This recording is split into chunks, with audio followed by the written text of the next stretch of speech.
We're live. It's Newsday Tuesday. I'm your host, Will Rome, on the Rome Show podcast. I'm my friend. How you doing? I am doing well. How are you?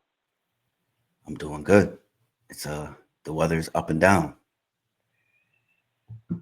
Yeah, the day we're taping here, um, just found out that Mrs. B is still going to be sleeping in the other room because she works in a school and they canceled school today. Um, we've got a strange weather situation today where, and again, folks are going to be watching this days from now, but just to give you the brief, it's supposed to snow and ice in the middle of the day. And so it looks fine outside now, but the problem is everybody's going to be slipping when they're going to bus stops and all that kind of stuff and driving home. So it's not safe, even though, last week there was a controversy where a lot of schools were open on a day when it was snowing first thing in the morning. So, there's a phrase I learned down south as a reporter, can't win for losing. Right. I think And that's sort of the case, don't you? what time? Yeah. What time is it supposed to start? What Bob Maxon in the Storm Tracker Weather Center at NBC Connecticut is saying is midday. Uh, so 11 a.m. It's going to snow for a few hours probably, and then change over to ice and then freezing rain just in time for the commute. So that gives, I think, a lot of school districts some pause, and I think that's understandable. Yeah. Gotta be safe. I, yeah, yeah, I think Mrs. B was surprised. I wasn't when we get, because the call comes in at 5:30 in the morning, telling the teachers you can go Yeah. back to bed. Nice day off for 'em. Yeah, I'm sure she'll be fine. Um, I know that one of the things they're starting to worry about in some school districts is that they're running out of days. And so they're extending into mid to late June now. Because I guess statutorily, the law in Connecticut is that you can't go into July. I don't think we're in any danger of that in most school districts. I know where I grew up in New Jersey, um, when we were going to school, they generally didn't start until after Labor Day. And so you would bump up right against July a lot of years because we would get snow days. I was going to school during the blizzard of 77 and 78. And certainly we lost some time in school on those days. Yeah. Then I gotta make those days up too. Hmm.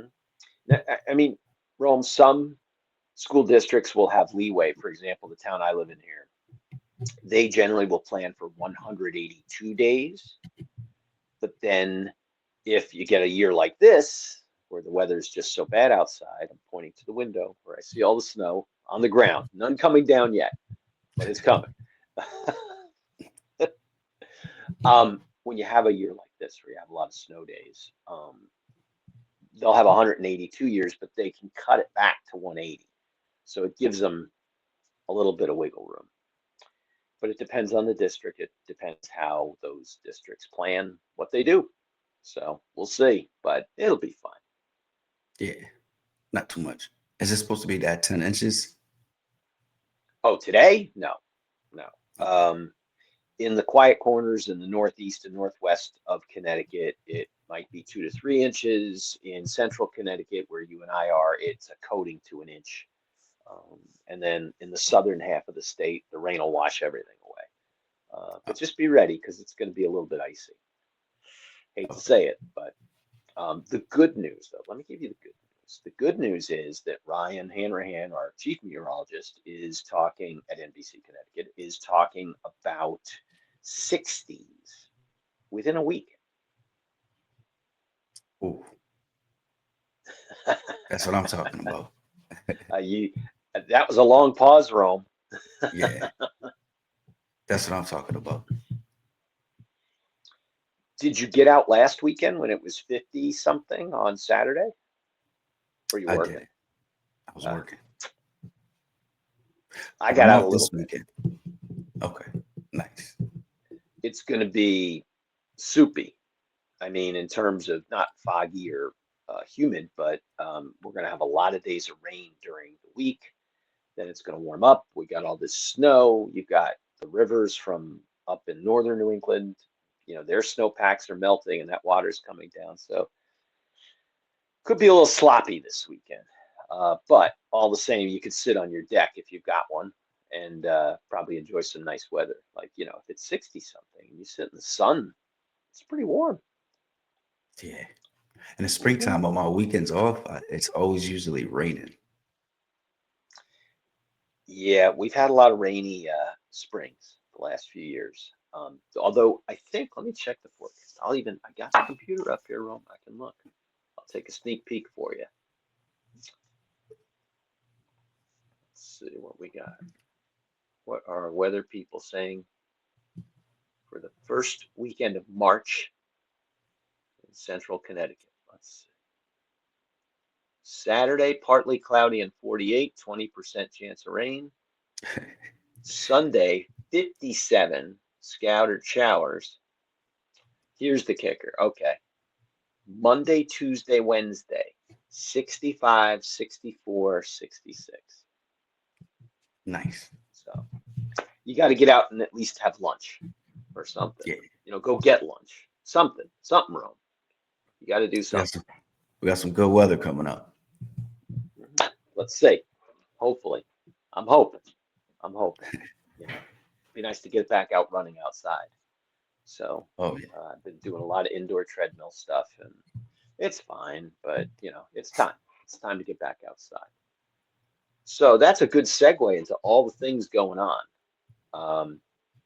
I did get outside, like I told you, last weekend, and I visited family down in the southern part of the state. It was a big birthday, 91 years old for my dad. And so we went out to lunch or dinner, and so this is food on the fun stuff. So we went out to dinner, and I had fettuccine Alfredo, but it was a little different. They had it in a real spicy sauce. So, fettuccine Alfredo is a classic Italian dish with creamy sauce. And, we've all eaten it for years, but what was nice was it was not like a heavy kind of cream, and the spice was kicking. So it was good. Now, I think I hear a dog on in your background. I don't know if you hear one of our dogs in ours. Yeah. I think they're barking at each other. Can you give me 1 second? I'm sorry. Yeah. Got to check the dog. Okay.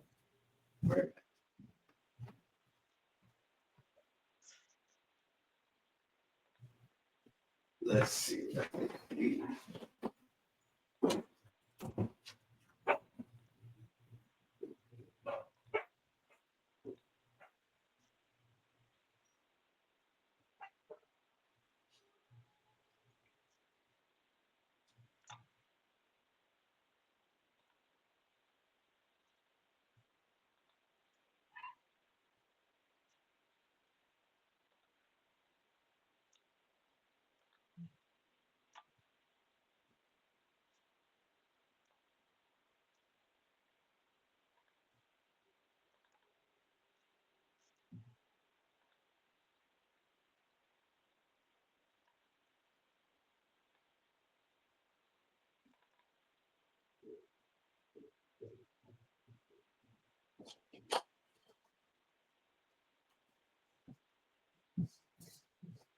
All right. Hey. You there? Back. Yes, I'm here. Sorry about that. No, all good. I may have to run if my dogs get a little ornery, because Mrs. B is taking a snooze, which a well-earned one, and it's just me running the ship here this morning. But that's okay. That's all right. So anyway, so we were talking about the fun stuff like we always do, and I started with food. I said I had this really awesome fettuccine Alfredo dish. How about you? Me, let me see. I got it here. It's in a Foxwoods Casino. It's a burger spot. It's called Wahlburger spot, Mark Wahlberg's restaurant, Mm-hmm. and they have a really good cheeseburger. They have like this special sauce. It's like a gold sauce. Mm-hmm. Put your lettuce, your tomato, your onion. You gotta try it. That sounds great. There's nothing like a good burger. Um, especially on the weekends, we'll do some takeout stuff like that, and get those big burgers with the steak fries. Can't lose. Yeah. Can't And lose. you I said think last week. Oh, you have fettuccine. You said hmm that's good. yeah, yeah. It was, but it was spicy. That was the difference. Like normally it's just creamy, and I was like, just give me something a little different. It was spicy, and it also wasn't like that thick, heavy kind of cream. It was still a cream sauce, which you want, but it wasn't the thick, heavy stuff. So we both had good food experiences. I don't know. I might trade that burger for fettuccine Alfredo. That sounds really good, Rome, especially right now. Yeah. You got a I would thing have for a burger spicy right now. food.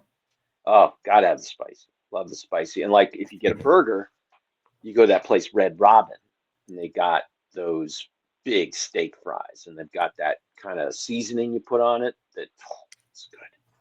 It's really Yeah. good. Really good. All right, but don't get me too hungry. Breakfast is going to be boring compared to anything you and I are talking I'm gonna have some about. pancakes for breakfast. Oh, pancakes? No, that pancakes could compete.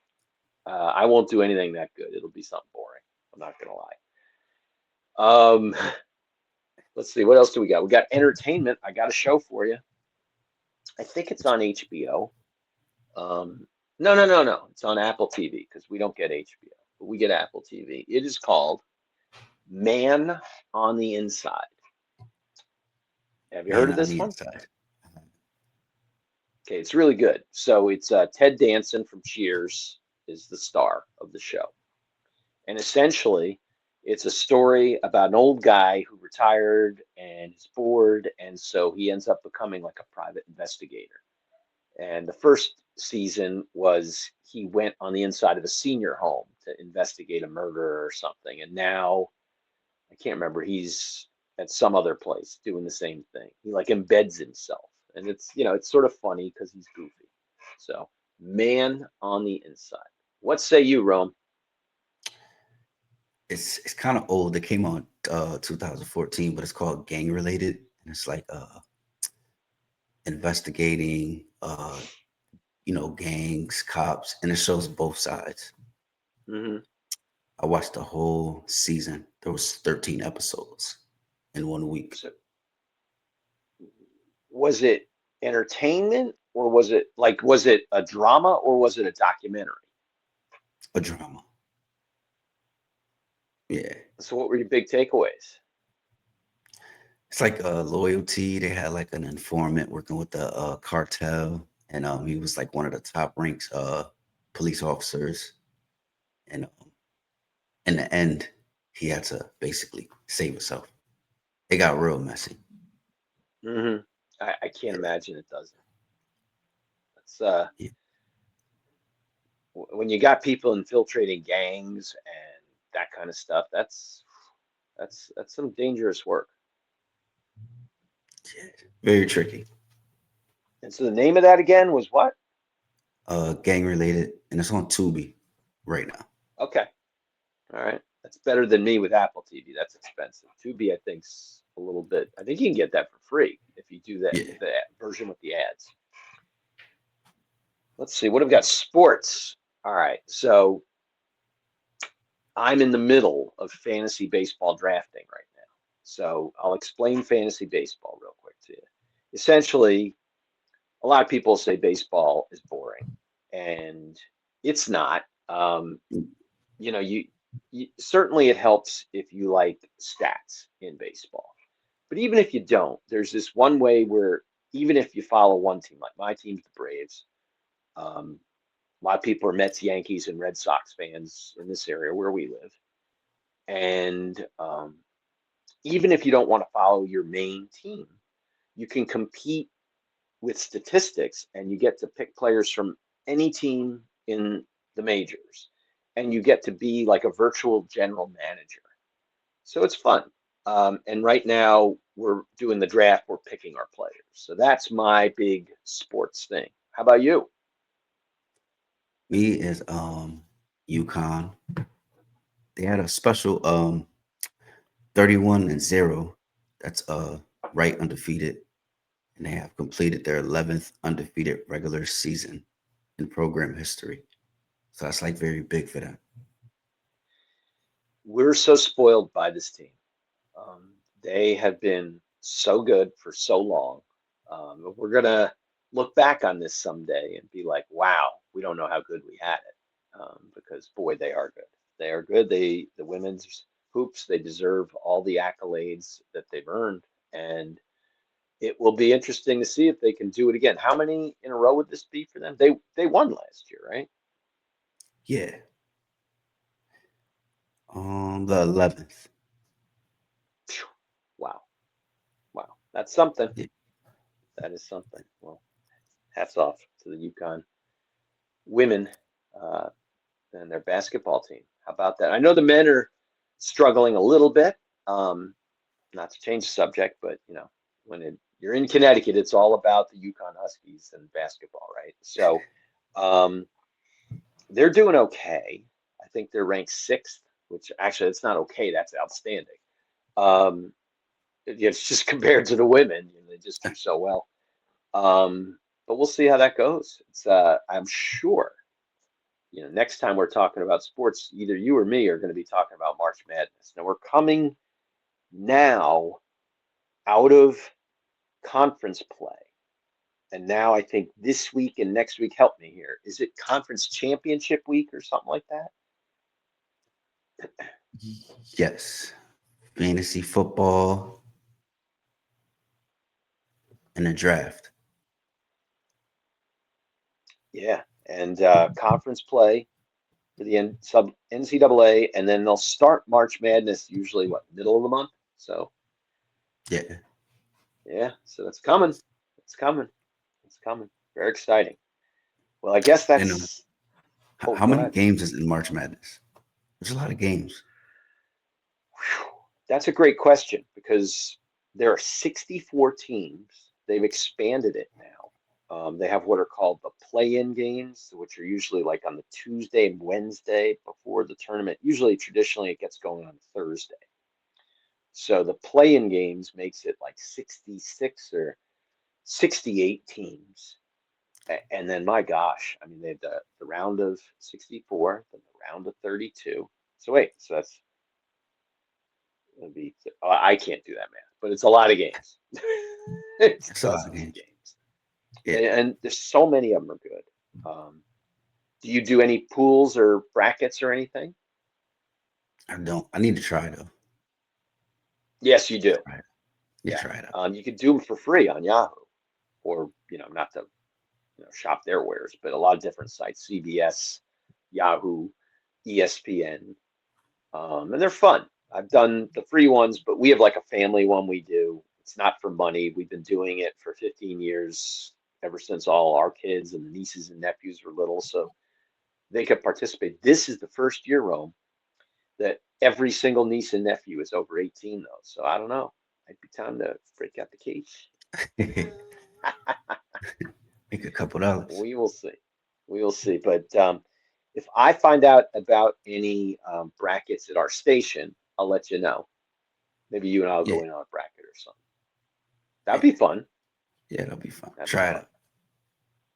All right, but we got to get to the news. Not that news isn't fun, but it's not as fun as the stuff we've been talking about. Because of course I got to get going with my Tuesday news day, which is, whew, it's going to be a crazy one. So, and we, I mean, just the weather alone, it's going to be nuts. Big story out of Hartford.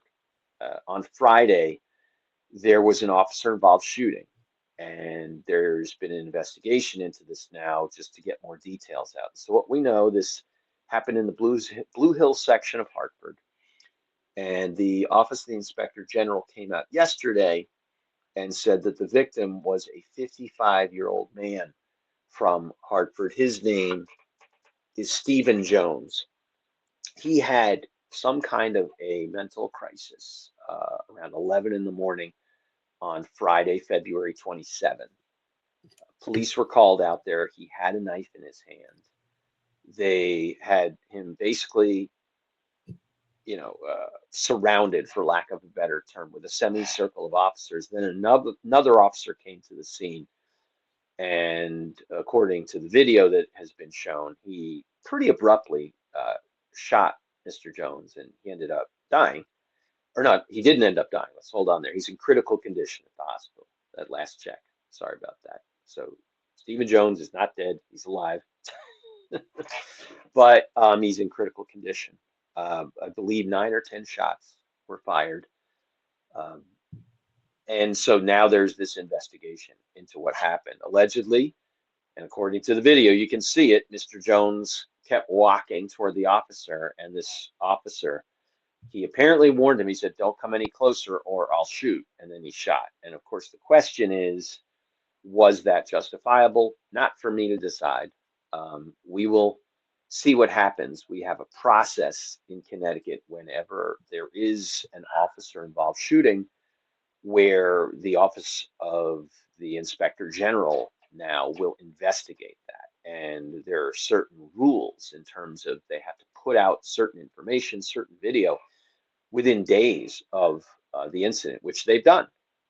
They did that Monday. So the system is working in terms of at least looking into something like this. That's a tough story out of Hartford. Tough story.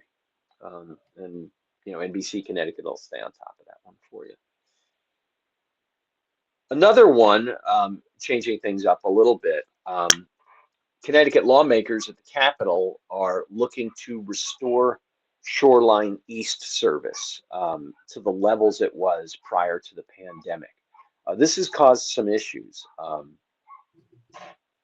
Running these trains are expensive, and if you don't have ridership, you have certain costs. And so one of the issues was that they got these newer modern electric trains for Shoreline East, but they really need to be supported with more passenger traffic, and they're not getting it since COVID because people are working from home, all this other stuff. So what they're trying to do is try to figure out how to save money in the meantime. And so one cost saving proposal they have is to go back to running the trains on diesel, because while it's a dirtier kind of train in terms of environmentally, it's cheaper. So we'll see what happens there.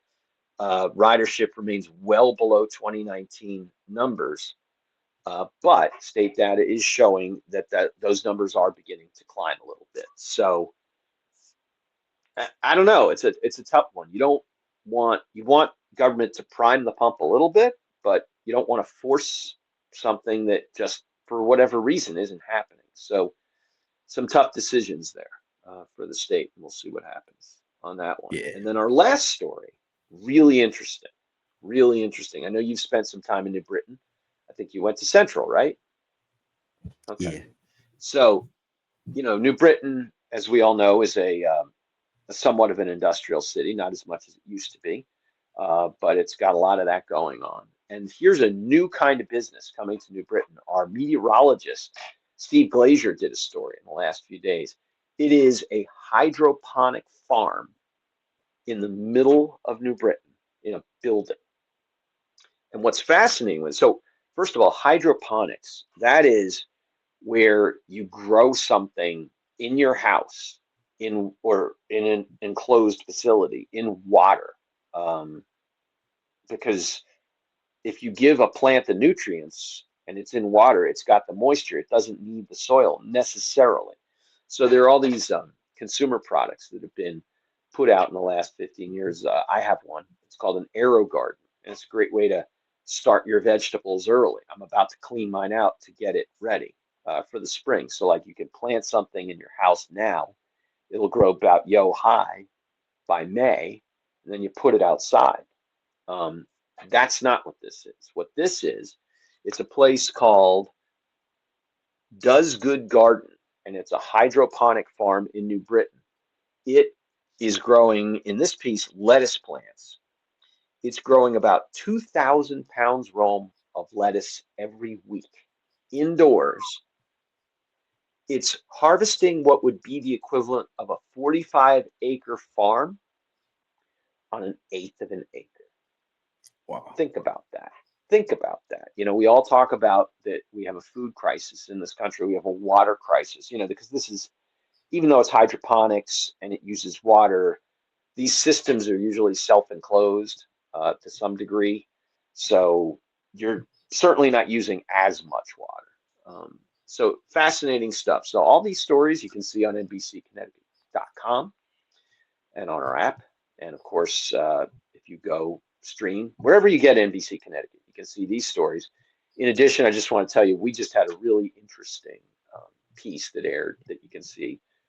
Go to the investigations tab on NBCConnecticut.com or just look it up on Google about double poles, double utility poles. So what this is a lot of times you'll see a telephone pole with another one right next to it, or an electric pole. They split the ownership of those. Did you end up seeing the piece or seeing any of our promos on that? Yeah, I've seen a It's couple. okay if you didn't. What'd you think?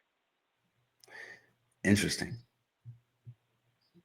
Because the story is that these double poles, like someone will run into a utility pole and break it. And then they've got to transfer all the stuff over. They got to get a new pole. They got to transfer all the stuff over. But these transfer processes have just lasted for years. We found even over a decade, where you have these two poles next to each other. One is barely, standing, or it's, held with ratchet straps or boards, and it looks not real safe.